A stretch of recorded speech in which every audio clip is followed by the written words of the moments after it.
लोकसभा चुनाव के बाद कांग्रेस में लगातार बयानों का दौर जारी है। कांग्रेस सांसद कुमारी शैलजा ने कहा कि लोकसभा चुनाव में वोट की चोट का जो ट्रेलर आपने बीजेपी को दिखाया, अगला चुनाव जीतेंगे तभी तो आपके काम होंगे। वहीं चौधरी बीरेन्द्र सिंह ने कहा कि कुमारी शैलजा विधानसभा चुनाव लड़ना चाहती थी, लेकिन कांग्रेस हाईकमान ने लोकसभा का चुनाव लड़वाया। इनकी जीत की एक खास बात है, हमारे लोगों में जो धक्के से चुनाव लड़ते हैं उनको जरूर जिताते हैं।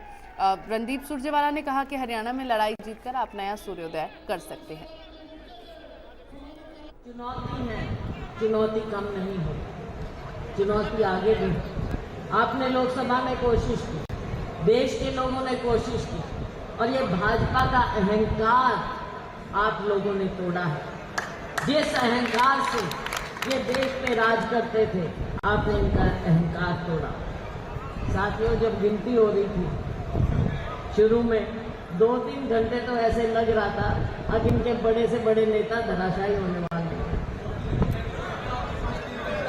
अच्छा भाई, अब ये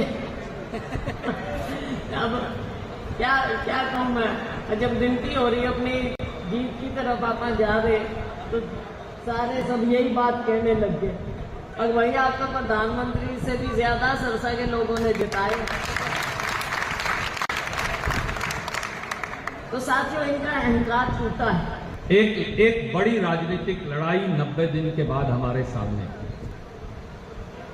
वो लड़ाई जींद जिले के अंदर, कैथल जिले के अंदर, हिसार और कुरुक्षेत्र के अंदर, अम्बाड़ा और यमुनानगर के अंदर, फतेहाबाद और सरसा के अंदर, बाकी हरियाणा में। वो लड़ाई आप जीतकर एक नए सूरज का उदय भी कर सकते हैं, एक नई राजनीति की शुरुआत भी कर सकते हैं, एक नया रास्ता इस प्रांत के लिए बना भी सकते हैं। और अगर हम रास्ता भटक गए तो वो लड़ाई आप हार भी सकते हैं।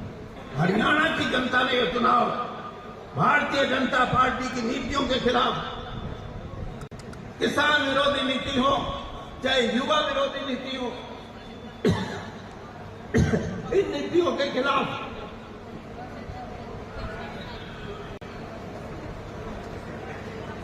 लोगों ने चुनाव लड़ा, और ऐसा चुनाव लड़ा